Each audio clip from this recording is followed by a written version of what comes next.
Nick, muito obrigado, queridos amigos que estão aqui presentes, muito obrigado pela presença de vocês. É uma honra estar falando aqui diante de pessoas tão especiais. O professor Fernando Larroque, um grande amigo, a Ângela Mirândola também, não é? Agradeço muito a presença, o Jack e Su, que são grandes queridos amigos aqui de Brasília, né? O doutor B, que foi a segunda família Rai que eu conheci na minha vida, né? Então, estar diante de vocês é uma honra assim, muito grande, né? Eu vou compartilhar alguns slides, né? E eu gostaria, então, que o Nick me habilitasse para eu poder compartilhar os slides, né? Huck, você pode compartilhar, está habilitado. Obrigado.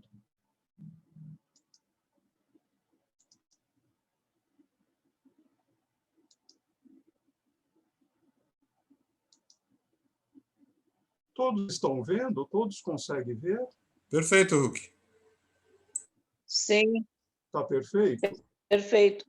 Bom, a pergunta é o seguinte, afinal, de que paz estamos falando? Né? Esse tema, eu pedi autorização para apresentá-lo com esse enunciado. Ele fez parte do último dia de uma semana em que, aqui em Brasília, nós debatemos a questão do combate à intolerância religiosa. Dia 21 de janeiro, aqui no Brasil, é o Dia Nacional do Combate à Intolerância Religiosa.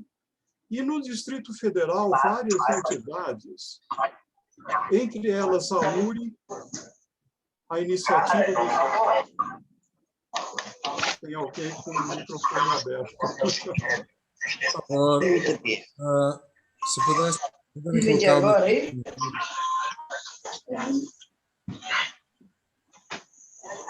Estamos com barulho no fundo.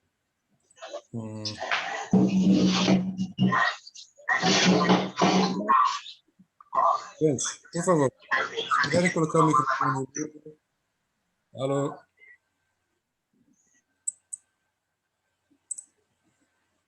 Bom, Huck, acho que dá para continuar. Eu acho que agora está ok. Sim. Isso. Bom, então, no dia 23 de janeiro, nós tivemos um evento muito interessante, que foi esse painel interreligioso, promovido pela URI, Iniciativa das Religiões Unidas. Eles são muito amigos dos Baha'is e nós temos participado de diversos eventos promovidos por ele e eles participarem de diversos eventos promovidos por nós, e uma rede Repacificar que eu fiquei conhecendo nessa ocasião, cujo diretor é um amigo originário de Goiânia, mas eu acho que ele mora em São Paulo, Akira Ninomiya Júnior, e ele me autorizou, eu pedi licença para ele para reapresentar o tema e usar o logotipo desse evento. Então, quando nós conversamos, continua o problema. Pessoal, nós estamos com... Eu peço para todos colocar os microfones em mudo, por favor. Franco, a pessoa chamada Franco está com o microfone aberto. Não, está mudo. Está com o microfone mudo. Bom, queridos amigos, então, quando nós conversamos sobre a paz, de que paz nós estamos falando?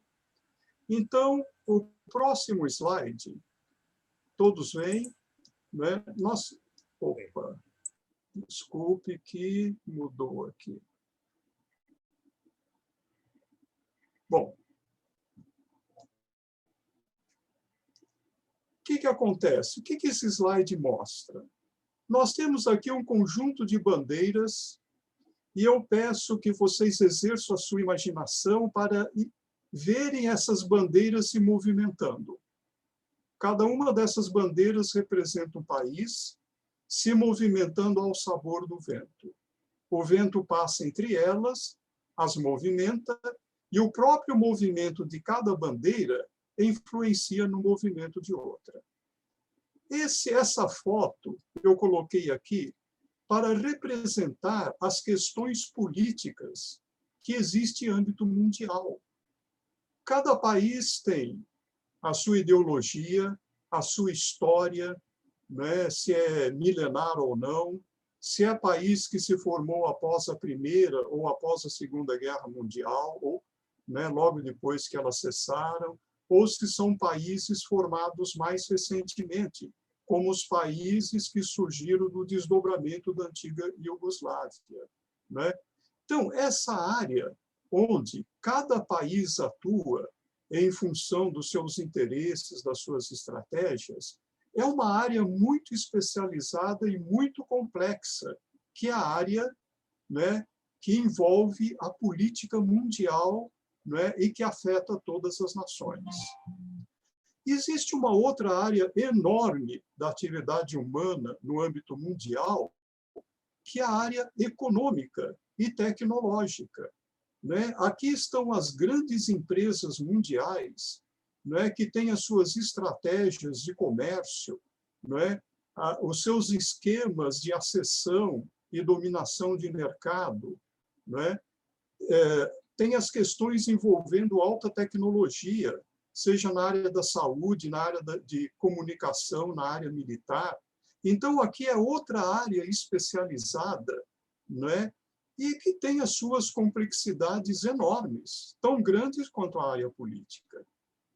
E esse outro slide aqui, esse outro desenho aqui na ponta, é o Clube de Relações Internacionais da Academia Militar das Agulhas Negras, que é a academia que forma os militares do Exército Brasileiro, né? A área militar também tem relações internacionais fortíssimas, né? Tanto é que nós temos, no âmbito do Atlântico Norte, uma grande organização militar de defesa, né, de estratégia de defesa, que é a OTAN, a Organização do Tratado do Atlântico Norte. E todas as embaixadas, elas têm o seu adido militar. Então, os países têm relações militares as mais diversas possíveis, tão numerosas quanto as relações políticas. Além disso, nós temos aqui nessa foto o mundo rodeado do coronavírus. A gente vê que a atividade mundial, né, a globalização, fez com que a pandemia do vírus se espalhasse pelo mundo todo, né? A globalização das atividades coloca a humanidade exposta a essas contaminações que surgem, né, por elementos biológicos, por riscos biológicos em lugares bem específicos do mundo e são capazes de se espalhar pelo mundo inteiro. E nós temos a situação hoje do mundo pós-início da pandemia, né? Onde uma parte pequena do mundo está protegida. Os países que tiveram dinheiro, né, e estratégia para ter acesso rápido ao recurso das vacinas, não é, que não dão conta hoje, nenhuma das grandes indústrias produtoras de vacina, se somar todas elas, consegue produzir vacina para o mundo inteiro. Então, a maior parte do mundo está desprotegida. Isto só na área da saúde, né? E na área da saúde, nós temos um órgão especializado das Nações Unidas, que é a Organização Mundial da Saúde, né? E este outro desenho aqui, que tem os símbolos de diversas religiões, né, aqui em volta do mundo, eu trouxe esse desenho aqui para representar o terceiro setor. O terceiro setor também tem uma atuação no âmbito internacional muito grande, né? Porque alguns países do mundo, eles são teocracias. Portanto, a política externa desses países depende de suas filosofias e de suas teologias religiosas, não é? E quanto maior a representatividade dessa religião em termos de população, em números de seus seguidores, mais importante é o papel dessa religião no mundo. E nós temos visto, no caso do cristianismo católico, que o Papa, apesar de não ter exércitos, né, de representar um país extremamente pequeno, que é a cidade do Vaticano, quando o Papa apresenta uma mensagem, essa mensagem repercute no mundo inteiro. Mesmo que o mundo não siga, mas pelo menos escuta a palavra do Papa. Tentando coordenar tudo isso, nós temos as Nações Unidas, com seus órgãos especializados, e são muitos órgãos. Eu vou citar alguns aqui apenas para refrescar a memória. Nós temos na área de cultura a Unesco, né? Na área de educação das crianças e proteção infantil, nós temos a Unicef. Na área de comércio, a Organização Mundial do Comércio.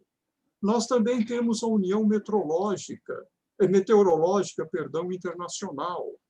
Nós temos o Sistema Internacional de Pesos, Moedas e Medidas, cuja sede fica em Paris. Nós temos o Acordo Marítimo Internacional, a Agência Internacional de Energia Atômica, o Acordo Climático de Paris, o Banco Mundial, Fundo Monetário Internacional. E também temos os acordos conjuntos. Por exemplo, o Códex Alimentários, que estabelece padrões mundiais para alimentos, é um acordo entre a FAO e a Organização Mundial de Saúde. Todas essas áreas são áreas muito especializadas e requer, no cenário internacional, a participação de pessoas bem especializadas. Ou seja, muito poucas pessoas podem vestir esta camisa e poder atuar. Muitos podem até fazer um curso de relações internacionais nas melhores universidades do mundo e não ter a oportunidade de atuar em todos esses âmbitos, que são âmbitos muito especializados. Então, como é que fica o resto da população se esse trabalho é um trabalho para poucas pessoas muito especializadas, né? O cenário internacional é um cenário para profissionais, não é cenário para amador. Então, atuar na arena internacional é algo que requer um preparo muito grande, né? Então, vem a pergunta. Quando nós falamos sobre paz, de que paz nós estamos falando? Então, a abordagem que eu vou fazer aqui é uma abordagem, né, onde todos nós temos responsabilidades perante esse assunto, né? Quer dizer, essa paz que nós estamos falando é uma paz que depende de todos nós. Então, eu vou começar o tema de hoje, né? Eu vou pedir, eu não anotei o nome de todos que estavam aqui, eu esqueci, mas eu vi que o professor Fernando está aqui. Eu vou pedir para ele ler o primeiro texto, que é do Evangelho de João, as palavras de Jesus. Ainda tenho outras ovelhas, não deste aprisco. A mim convém conduzi-las, elas ouvirão a minha voz, e haverá um só rebanho e um só pastor. Obrigado, professor Fernando, né, pela gentileza. Eu sinalizei aqui o texto de ouro para a época atual. Haverá um só rebanho e um só pastor, e Jesus falou isso há 2021 anos atrás, né? Há 2021 anos atrás, a humanidade deveria estar atenta a essa afirmação de Jesus, que é de elevada importância desde o surgimento da fé Bahá'í, quando Bahá'u'lláh proclama a unidade de toda a humanidade, né? A proclamação de Bahá'u'lláh da unidade de toda a humanidade é o cumprimento da profecia de um só rebanho e um só pastor. E aí vem a pergunta: o que é necessário que a promessa de Jesus seja realizada? Então, é o motivo do nosso próximo slide, né? Para que isso se torne verdade, eu vou fazer duas abordagens. A primeira, que, no meu entender, é a pedra angular da construção da paz mundial. A pedra angular é reconhecer a nossa unidade intrínseca, não é? Então, a pedra angular de uma construção é o marco principal do início de uma construção. E a paz mundial é uma construção de todo mundo. E o alicerce, não é, que é feito a partir da pedra angular, é reconhecer a unidade das revelações de Deus à humanidade. Eu estou chamando de pedra angular e de alicerce, mas eu também posso falar de duas colunas que sustentam a construção da paz mundial. Então, nós vamos caminhar nesses dois pontos. Eu vou pedir ajuda dos queridos amigos, vou pedir ajuda do Nick para ler o trecho da Bíblia que está em Gênesis, que é o primeiro livro da Torá e também da Bíblia cristã. Faz o favor, Nick. Com certeza. Também disse Deus: façamos o homem à nossa imagem, conforme a nossa semelhança. Obrigado, Nick. Então, veja bem que em Gênesis, que é um livro muito antigo, né, um livro que logo, logo deverá estar celebrando 6.000 anos que foi revelado, né, Deus ele se manifestou dizendo duas coisas importantes sobre a nossa criação. Nós somos criados à imagem e conforme a semelhança de Deus. Então, todos nós temos dentro de nós o padrão supremo, que é a imagem e semelhança de Deus. Eu vou pedir para, deixa eu ver quem está mais presente aqui, eu não consigo ver todo mundo. Vou pedir para o Max. Max, você poderia ler o segundo texto, que é do Alcorão, por gentileza? Sim, sim. Recorda-te de quando o teu Senhor disse aos anjos: criarei um ser humano de argila e barro modelável. E ao tê-lo terminado e alentado com meu espírito, prostrai-vos ante ele. Obrigado, Max. Então, aqui nós temos uma outra chave para que nós possamos reconhecer a nossa unidade intrínseca. Porque Deus criou o ser humano de uma parte material, que o Alcorão fala aqui de maneira tão bonita e poética, né? Criei o ser humano da argila e do barro modelável, representando o nosso lado material, e conclui: ao tê-lo terminado e alentado com meu espírito. Deus então pediu a todos os anjos que se prostrassem perante o homem. Porque Deus colocou dentro de cada um de nós, nos deu a vida, nos alentou, quer dizer, nos deu a vida com o Espírito dele. Então, dentro de cada um de nós, nós temos o padrão máximo, né? Mais um dos padrões máximos, que é o Espírito de Deus. Então, nós temos a imagem de Deus, nós temos a semelhança com Deus, e nós temos uma parte do Espírito de Deus. E eu vou pedir, quem mais está presente, eu não me lembro de todo mundo, mas eu vou pedir para a Georgina ler o terceiro texto, Georgina. Esse texto é de Palavras Ocultas, 1.3. Ó Filho do Homem, velado em meu ser imemorial, e na eternidade antiga da minha essência, conheci meu amor por ti, e assim te criei, gravando em ti minha imagem e revelando-te minha beleza. Obrigado, Georgina. Aqui nós temos mais duas outras características, né, que Deus concedeu ao ser humano. Né? Então, primeiro, ele diz que nós já estávamos guardados na eternidade antiga da essência dele. Quando ele diz velado, velado é escondido, guardado na eternidade antiga da essência de Deus. Deus nos amou e nos criou. Mas nos criou como? Ele gravou em nós a imagem dele e revelou em nós a sua beleza. Então, quando diz que gravou em nós a sua imagem, né? Deus dizendo, gravando em ti minha imagem, ele confirma o que foi dito no livro de Gênesis, né? E também gravou em nós a nossa imagem. Então, veja bem, queridos amigos, nós temos 4 pilares importantes para reconhecer a nossa unidade intrínseca. Nós temos a imagem de Deus, nós temos a nossa semelhança com Deus, nós temos o Espírito de Deus e nós temos a beleza de Deus revelada em nós.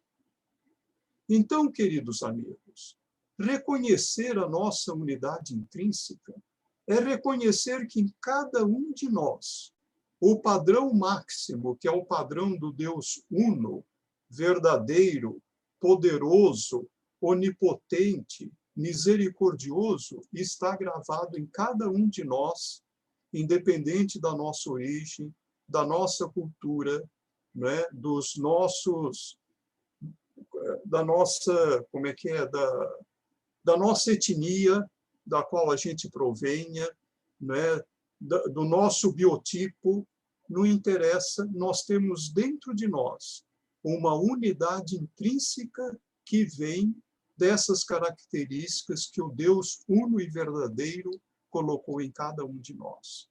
Enquanto nós não reconhecermos a unidade intrínseca de todo ser humano, é impossível o alcance da paz. Então, toda violência que se comete contra um ser humano, né, nós estamos cometendo uma violência contra uma criação extremamente especial de Deus, que é cada um de nós. Quando nós dizemos que nós toleramos alguém, nós estamos tolerando o quê? A obra perfeita de Deus. Nós temos o direito de dizer que nós toleramos alguém, sendo que esse alguém foi criado à imagem, à semelhança, tem o Espírito de Deus e teve nele revelado a beleza de Deus. Chegou a doutora Leila Bicho, bem-vinda, doutora Leila. Né? Eu vou pedir, né, agora vamos para o segundo, a base, né, eu falei o alicerce, ou a segunda coluna, para a gente alcançar essa grande meta que Jesus falou, haverá um só rebanho e um só pastor. Eu vou pedir para o doutor Sorabi. Doutor Sorabi, o senhor poderia ler esse texto do Alcorão, por gentileza? Pois não. Reconhecer a unidade das revelações de Deus à humanidade. E de Alcorão. Cremos em Deus no que nos tem sido revelado, no que foi revelado a Abraão, a Ismael, a Isaac, a Jacó e às tribos, no qual foi concedido a Moisés e a Jesus, e no que foi dado aos profetas por seu Senhor. Não fazemos distinção entre nenhum deles e seguiremos submissos a Deus. Muito obrigado, doutor Sorabi. Vejam bem, queridos amigos, que beleza é esse texto do Alcorão. Essa citação que está no versículo 136 da segunda epístola, ele é repetido várias vezes nas diversas epístolas ou nos diversos capítulos, não é? Dos 114 capítulos que constituem o Alcorão Sagrado. Então, ele é muito parecido com o credo da Igreja Católica, né? Ele começa, cremos em Deus, e depois ele diz, no que nos tem sido revelado. Essa expressão verbal, né? Essa expressão verbal no que nos tem sido revelado, é o presente contínuo, né, da língua portuguesa. É o tempo verbal que começa no passado, prolonga no presente e segue no futuro. Cremos em Deus e no que nos tem sido revelado, quer dizer, no que nos foi revelado em todas as épocas. E aí, Mohammed cita Abraão, no que foi revelado a Abraão, a Ismael, Isaque, a Jacó e as tribos, a todas elas. E continua no que foi concedido a Moisés e a Jesus. E no que foi dado aos profetas por seu Senhor. A todos os outros profetas, mesmo aqueles que não estão citados aqui nesse texto, que é um texto curto, relativamente curto, né? O Alcorão todinho ele é feito com citações bastante curtas e objetivas, né? E o Alcorão, numa das passagens, ele fala sobre profetas que Deus nos revelou e profetas cujo nome Deus não nos revelou. Ou seja, com isso, o Alcorão mostra, né, que a revelação de Deus para a humanidade ela é impossível de ser contada.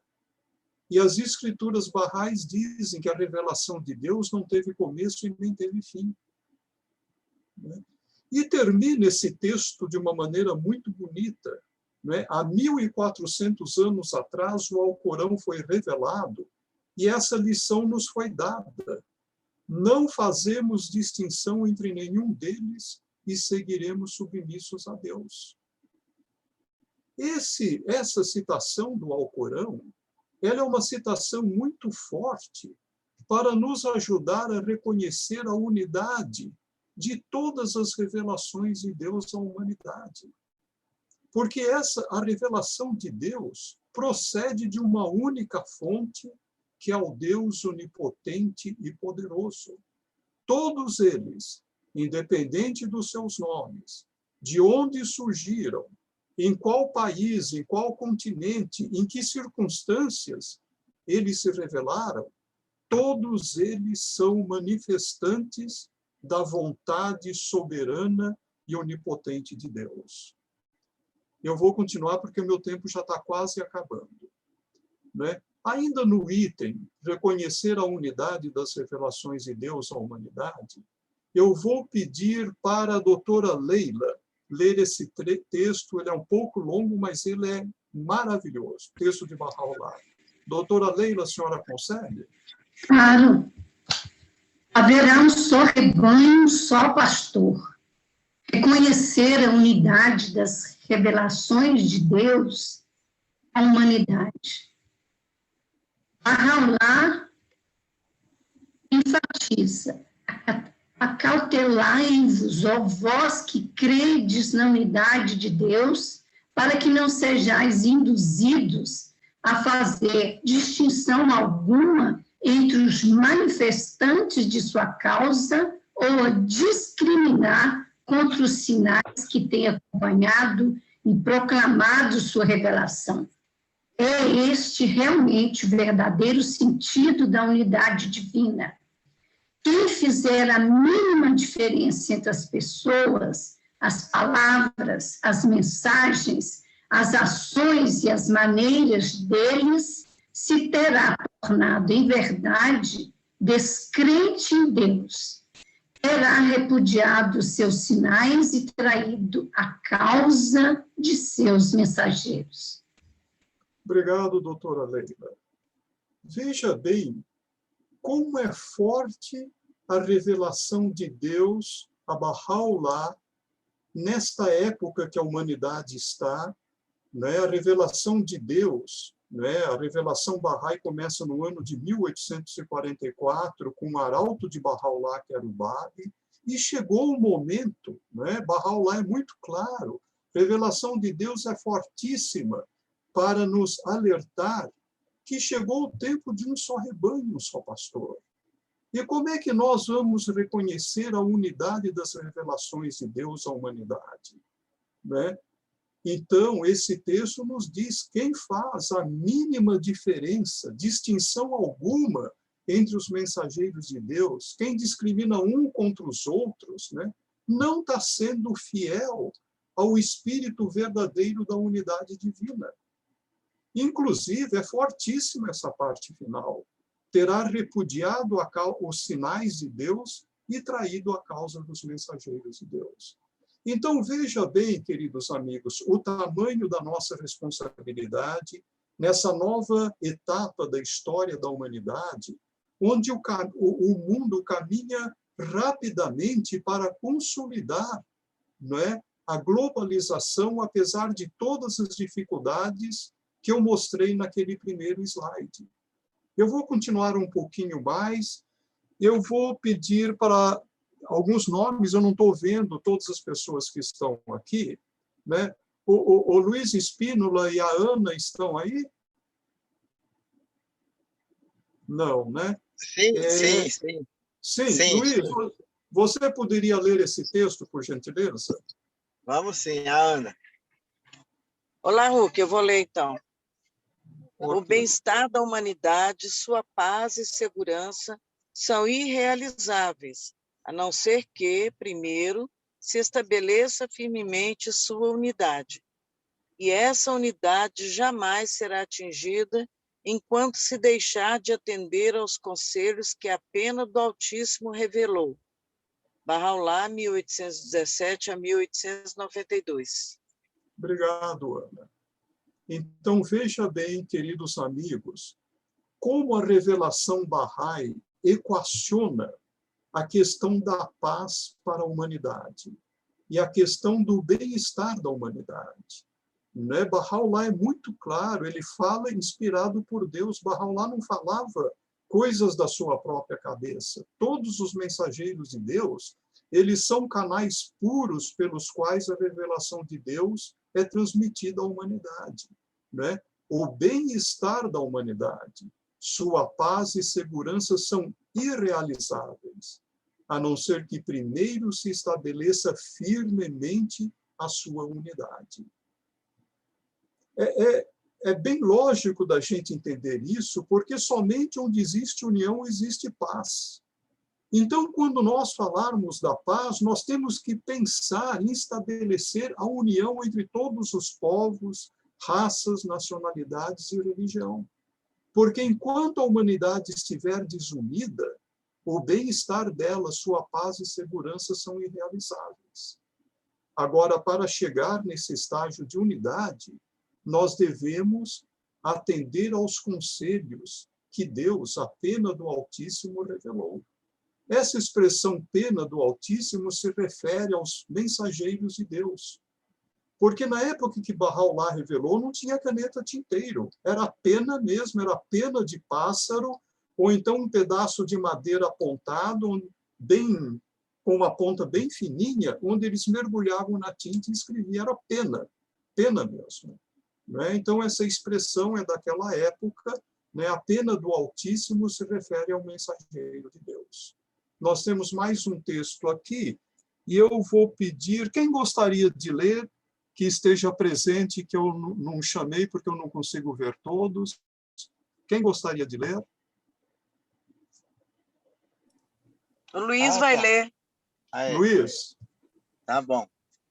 O desígnio que baseia a revelação de todo livro celestial, ainda mais, de cada versículo divinamente revelado, é imbuir de retidão e compreensão todos os homens, de modo que entre eles sejam firmemente estabelecidas a paz e a tranquilidade.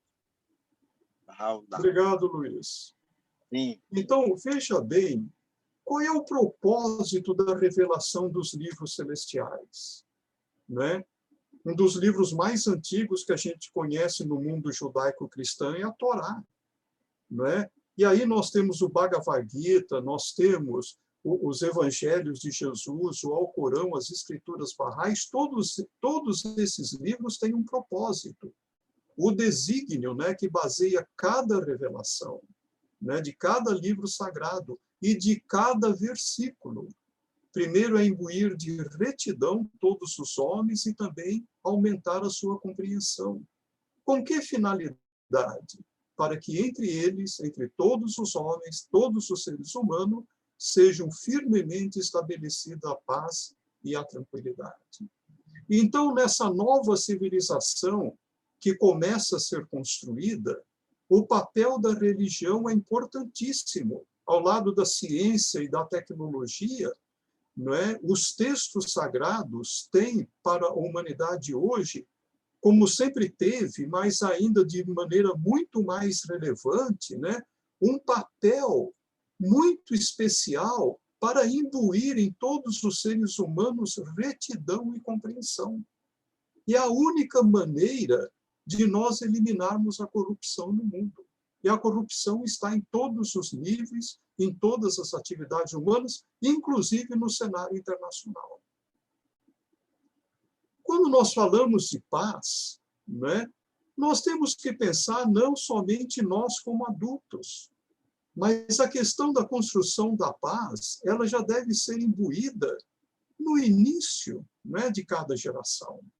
As crianças têm direito à paz e nós devemos deixar para elas um mundo de paz. E quando elas começam a se tornar independentes, né, já começam a andar com as suas próprias pernas, se vestir, falar, ir para a escola, elas devem carregar no seu peito o amor à paz. De tal maneira, e isso é uma responsabilidade de todos nós como adultos, né, nós podemos chegar como adultos a esse estágio de falarmos do fundo do nosso coração essas belíssimas palavras da oração de São Francisco. Senhor, fazei de mim um instrumento de vossa paz. Não é? Esse é o nosso propósito. Nós somos criados por Deus, né? Nós somos uma espécie gregária na classificação biológica das espécies, e o nosso objetivo é viver em sociedade em paz. Era isso que eu queria falar. Muito obrigado. Que a paz do Senhor esteja com todos. Assalamu alaikum, que significa que Deus lhe conceda proteção e segurança. E Allahu Akbar, que é uma saudação quando os barrais se encontram, né? A gente cumprimenta cada um saudando a Deus. Deus é o mais glorioso. Queridos amigos, era isso que eu gostaria de apresentar. Querido Huck, muitíssimo obrigado por essa apresentação. Eu acho que agora nós temos uma ideia, né? Acho que nós sabemos um pouco do que é essa paz que você está falando, né? Na verdade, o que você descreveu é um caminho, é o caminho para a paz. Porque nós estamos aqui embaixo e a paz está lá em cima, é um objetivo. E entre nós e a paz tem uma escada. E essa escada tem alguns passos, tem algumas marchas, né? E então, o que você descreveu, então, faz parte desse caminho, desses passos, né, que são necessários para chegar à paz. E como você disse, Baha'u'lláh explicou que para chegar à paz tem que ter essa noção da unicidade do ser humano. Senão não vai ter paz. Se houver preconceito entre as pessoas, preconceito racial, preconceito de classe, não tem paz. Sem você ter essa noção da unicidade, que a raça humana é uma só, o gênero humano é um só, não vai ter paz.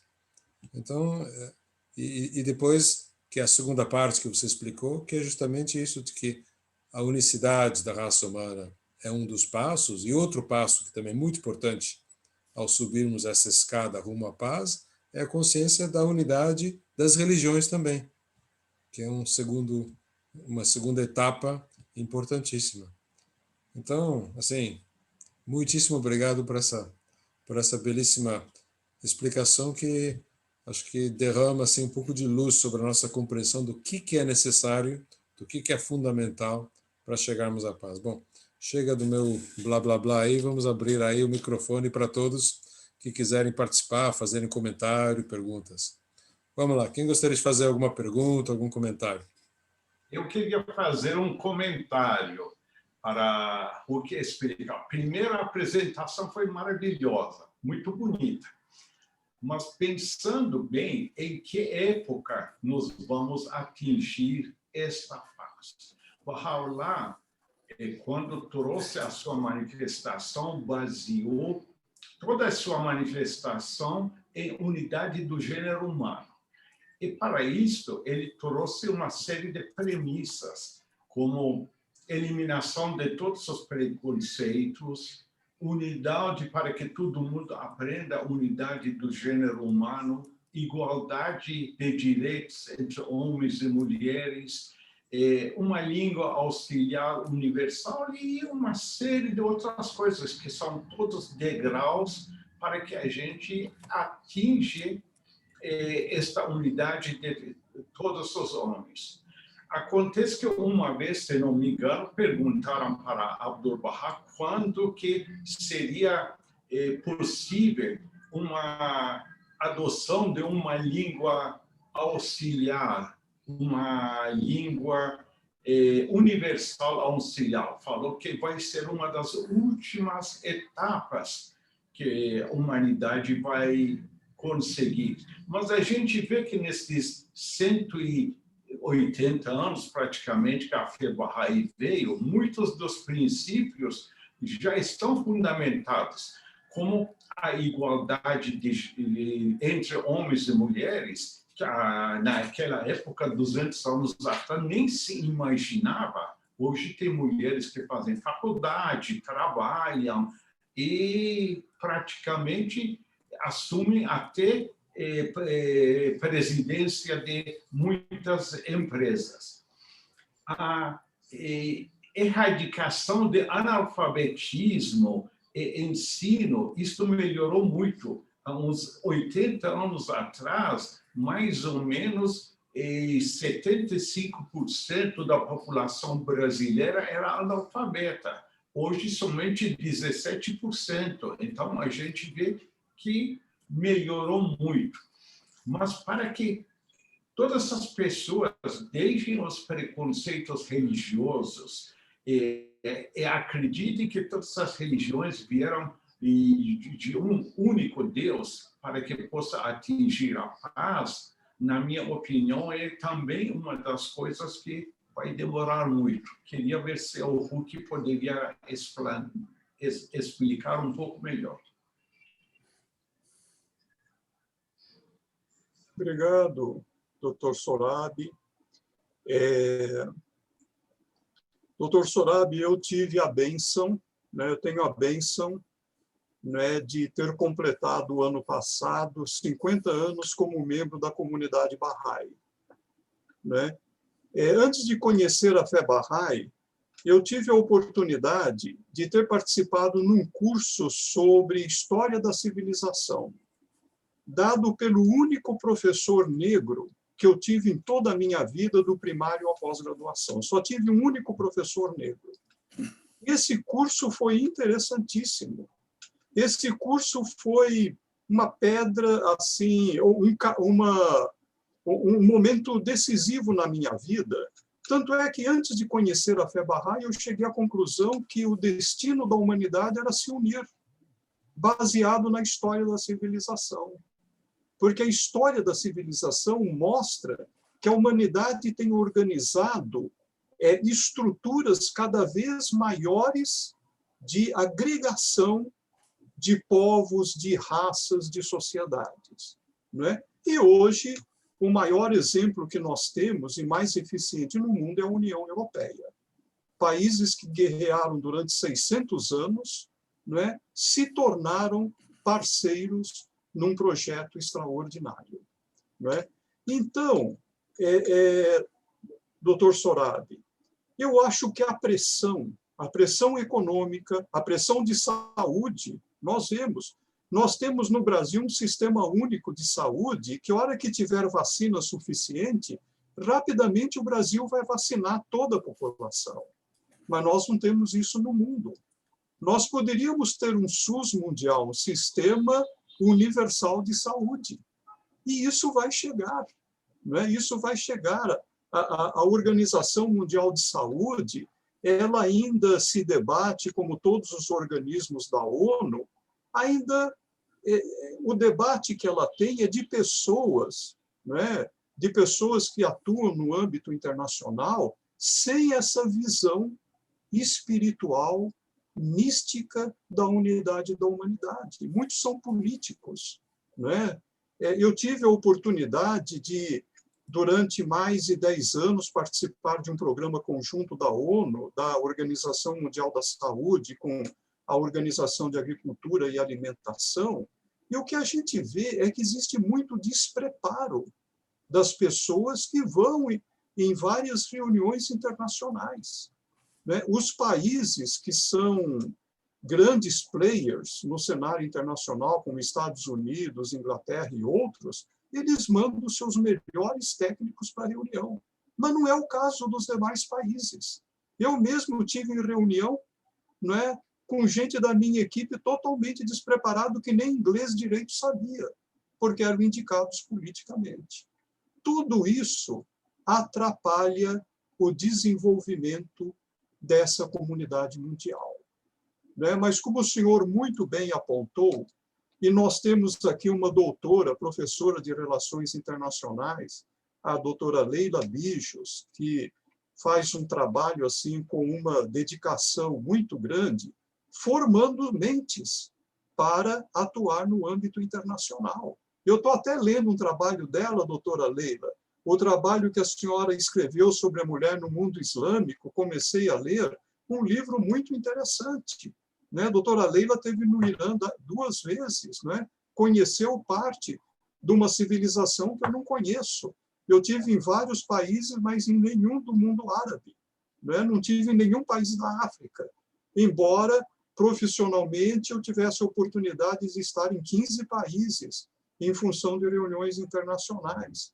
Então, eu acho, doutor Sorabi, eu me prolonguei um pouco aqui na minha fala, eu acho que, por necessidade, nós vamos ter que estabelecer, a humanidade vai ter que dar esses passos. E, recentemente, o Conselho Mundial da Fé Bahá'í, numa mensagem do dia 25 de novembro do ano passado, ela passou para o mundo Bahá'í uma mensagem que tem um parágrafo que chama demais a nossa atenção para as coisas que deverão acontecer. Ela cita, não é? E ela só bota a sua assinatura embaixo de um texto. Se esse texto for extremamente seguro, ela diz que as próximas décadas a humanidade irá enfrentar situações intimidantes. A palavra intimidante, ela deve chamar a nossa atenção e chamar muito a nossa atenção. A gente tem que ter sensibilidade para essas palavras. Ou seja, a humanidade vai enfrentar grandes problemas. E o próprio Bahá'u'lláh disse que ou a humanidade ia se unir por uma vontade inteligente, ou iria se unir por necessidade. Então, doutor Sorabi, eu acho que a piora da situação mundial vai ser um dos fatores que vai obrigar a humanidade a se unir. E outro é uma vontade inteligente através desses vários organismos que, mesmo com essa mistura de gente preparada e despreparada, está caminhando aí em direção à formação de uma governança global. Não sei se eu respondi a pergunta do senhor. Com certeza. Muito obrigado. Obrigado, querido Huck. Obrigado, querido Sorabi. A gente dispõe assim de pouco tempo antes que a gente termine. A gente queria encorajar aí, especialmente se alguém estiver aí no grupo participando pela primeira vez, né? A gente queria encorajar que, se tiver alguma pergunta, algum comentário, que participe. Acho que tem alguém levantando a mão, o senhor Idevir, por favor. Sim. Participando pela primeira vez no grupo, e estou vendo aqui que só tem expoentes de grandes estrelas participando. E quem sou eu para dizer alguma coisa, né? Mas vou tentar abrir meu coração e colocar alguma coisa para tão seleto grupo, que eu estou vendo aqui alguns nomes com um currículo invejável, imenso, né? Mas quando eu vi que hoje ia ter alguma coisa, alguém falando sobre a paz, me agarrei durante a semana e agora cheguei e digo, não, eu vou ter que assistir, porque a paz foi o objeto da minha vida. Talvez coloque isso para os amigos, todas essas estrelas, né, brilhantes do céu, do firmamento, do conhecimento, vejo como Bahá'u'lláh age a sua maneira para escolher os caminhos para as pessoas que ele escolhe. Só para citar, então, em 1964, 21/8/64, eu li num papelzinho no local que eu estudava, num seminário, era para mim ser padre, né? Num seminário, um papelzinho sobre a paz. Uma redação sobre a paz. Olhei aquilo me chocou, entrou dentro de mim e, naquele momento, decidi dedicar minha vida à paz. Após isso, em 1964, 21/8, naquele dia, então, decidi dedicar minha vida à paz.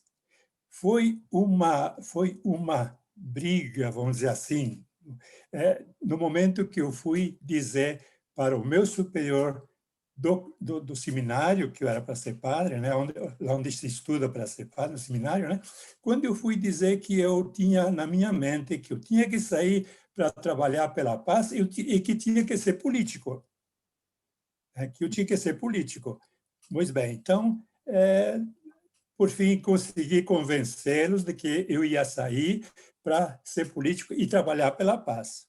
Muito bem. Aí servi 4 anos no Exército, lá que eu tinha que servir, porque não tinha servido ainda, e durante os 4 anos do Exército eu fiquei pensando todo o tempo como é que vamos terminar com os exércitos do mundo inteiro para ter a paz, porque tinha que dar com esse tipo de exército, essa competição, para ter paz no mundo. Então, o que aconteceu? Cheguei à conclusão que se só um país, isso não tinha nem ouvido nada falar sobre a fé Bahá'í, se só um país resolve tirar todo o seu exército, o outro aí toma conta logo né? Então não vai dar certo. Muito bem. Aí terminou o exército, terminou a faculdade, vim para o Paraná, numa cidadezinha pequena, Céu Azul. E aí me candidatei já na primeira oportunidade, me elegi vereador, né? E estava me preparando para ser deputado, né? Na minha ideia, já na próxima legislatura, ser deputado, para poder trabalhar pela paz como deputado. Mas o meu sonho era chegar à presidência da República. Pois bem, numa sessão da Câmara, e olha, Deus me tirou daquele ambiente. Era briga toda semana, era um rachar de mesa de soco por ideias, por projetos, por situações, tanto que, num determinado dia, cheguei na minha mesa, um jornal bilíngue em cima da minha mesa, Paz Universal. Poxa, olha, um jornal, Paz Mundial. Peguei o jornal, reli. Lá no fim do jornal tinha o nome da pessoa que escreveu o jornal. Era um Bahá'í de Foz do Iguaçu, cidade aqui próxima, sempre. Era um engenheiro da Itaipu, o senhor Moiman Chafa, que fez aquele jornal bilíngue e caiu na minha mão. No domingo seguinte, estava almoçando com ele em Foz do Iguaçu. Se quiser que eu interrompa por causa do tempo, por favor, eu não quero ocupar o tempo. Se eu puder continuar só mais um pouco para terminar. Pode continuar, por favor. É possível? Pode ok. continuar. Então, aí começou. Almoçamos junto, começou a pesquisa, levei um tempo, faltava pouco tempo de vereador ainda, e eu pensei, não, o povo me elegeu, vou falar até o fim, aí vou pedir, fui no fórum com ofício ao juiz, pedi isenção de partido, fiz uma reunião com esse amigo e alguns amigos e, perante eles, declarei que, naquele momento em diante, eu me declarava seguidor de Bahá'u'lláh. Eu era Bahá'í a partir daquela reunião daquela noite. Muito bem. Então, daí em diante, só aprofundando, conhecendo, eu era diretor de uma escola e as circunstâncias fizeram com que eu saísse de diretor. E aí, então, montei uma empresa para viajar, porque aí foi a sorte, porque daí eu conhecia Barrais. Em cidade pequena não tem ninguém Bahá'í aqui. 50, 100 quilômetros não tinha Bahá'í. Então, eu saí, montei uma empresa e comecei a viajar para conhecer os Barrais. Foi a oportunidade que, então, eu chegava lá por exemplo, daqui do Paraná, ia para Campo Grande, tinha lá um casal Bahá'í. Opa, trabalhava lá e de noite ia fazer reunião na casa deles. Ia para Curitiba, que bênção ter conhecido Adib Taherzadeh, em Curitiba. Trabalhava até às 3 horas, às 4 horas eu ia até conversar com o seu Adib, passava 1 hora a seus pés, ouvindo o que ele tinha a dizer. Ele não pisava no chão, ele flutuava no ar. Era uma espiritualidade só. Então, muita coisa ele me passou, né? Me passou sobre os conhecimentos que ele tinha, muitos livros que estão lá na Terra Santa para serem traduzidos, que ele tem lá diversos livros na Terra Santa para, com o tempo, quando a humanidade amadurecer, aqueles livros serão traduzidos, né? Mas ele já tinha esse conhecimento e que felicidade sentar a seus pés e ouvir dele essas situações todas. Mas, então, sobre a paz, ainda acrescentando o seguinte, nós temos aqui, então, nessa pequena cidade, um projeto, alguma coisa andando sobre a paz. E um dos projetos que nós vamos decidir amanhã da noite no agrupamento, que felizmente se chama o agrupamento Alvorada da Paz. O nosso agrupamento aqui, cada região tem um agrupamento. O nosso agrupamento Alvorada da Paz. Amanhã à noite nós vamos decidir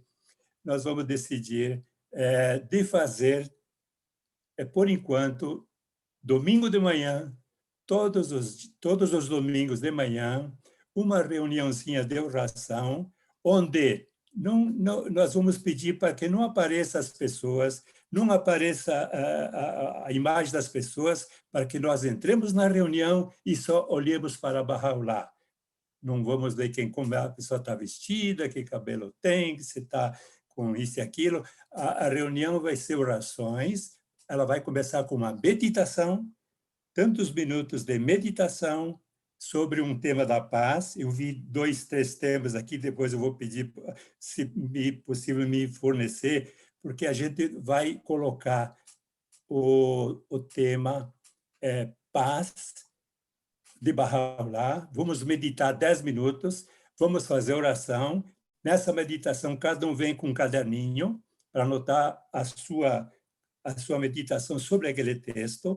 Depois de certo tempo, possivelmente um mês Bahá'í, nós vamos fazer uma live onde cada um dos participantes vai falar da sua meditação que ele fez sobre aquele texto da paz, sobre a paz do mundo, né? Então, um dos projetos será esse aqui, então, para que nós tenhamos essa reunião de oração, e com o tempo a gente vai estender o convite para mais pessoas que quiserem vir participar, e principalmente para o amigo que fez essa bela explanação sobre a paz, nos brindar com alguma colocação importante sobre o tema para o grupo, que acredito que inicialmente vai ser só 3, 4 pessoas, mas com o tempo poderá aumentar e mais pessoas vão se unir para que a gente faça orações pela paz do mundo. Então, me perdoe, eu só faço, se tiver mais um minutinho, eu pediria ao amigo que fez a apresentação, aqueles últimos 2 textos, o bem-estar da humanidade, sua paz e segurança, é um texto, da onde foi extraído para a gente, então, servir como tema de uma das meditações, e o último texto, o desígnio que se baseia a revelação, né? Os 2 últimos textos, a fonte de onde foi extraído, de qual pistas de Bahá'u'lláh, que esses serão textos que a gente, num determinado mês Bahá'í, num período, a gente então vai pensar, meditar sobre ele, e numa live depois nós vamos assim, falar sobre... cada um vai expor a sua... Eu peço, olha, eu ocupei o tempo de vocês, eu peço perdão, mas eu acho que Bahá'u'lláh Agradecemos. me deu força Agradecemos. para... Agradecemos aí a sua participação, senhor Edevir, e esperamos revê-lo novamente em futuros eventos aí, porque nós estamos fazendo estes farsides toda semana, na verdade, né? Então, esperamos aí poder revê-lo aí com frequência. Huki, se você puder fazer a gentileza de colocar a fonte desses textos no chat, sim. assim, não somente o senhor Edevir, como todos os outros amigos, se quiserem, podem anotar, né? e procurar justamente na fonte. Queridos amigos, como o nosso tempo, infelizmente, é curto e limitado, lamentavelmente, nós temos que trazer esta reunião até o final. Como fazemos de hábito, pedimos humildemente se o nosso querido amigo Max, que está conosco, gostaria de nos alegrar com algumas das suas músicas, se ele estiver ok para tanto, né? Ô, Nick, rapidinho. Para quem quiser a apresentação, bota o seu e-mail no chat, eu mando essa apresentação. Eu posso mandar, porque o texto já está lá mesmo, né? Mas eu coloquei a seleção dos escritos de Bahá'u'lláh. Isso mesmo. Coloque seu e-mail no chat enquanto o Max nos apresenta a música. Isso. Já que o tema foi paz, uma música que foi feita pensando nisso, que é a música que o Nick não gosta, que é Amigo.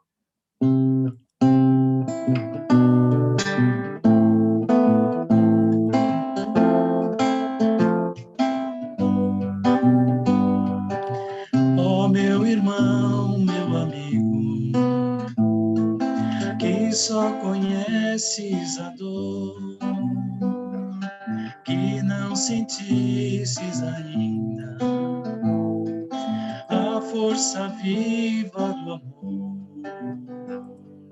do amor de Deus que dá vida, do amor no encontro das mãos, do amor que o homem agita dentro do seu coração. Há um mundo novo ainda oculto dentro do teu coração, onde verás a justiça e a paz ao alcance das mãos. Ergue tua voz sobre a terra e lança as sementes da paz, da unidade entre os homens, pois não é tarde demais.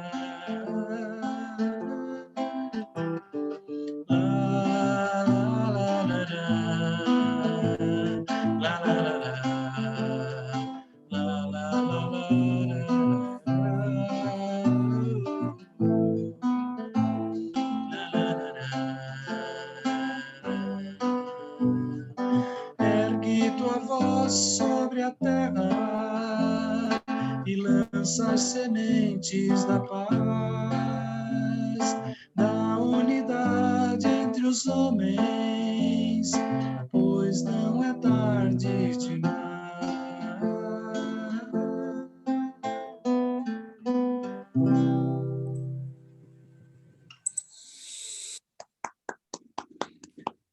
Mais uma vez, muito obrigado. Obrigado, querido Max.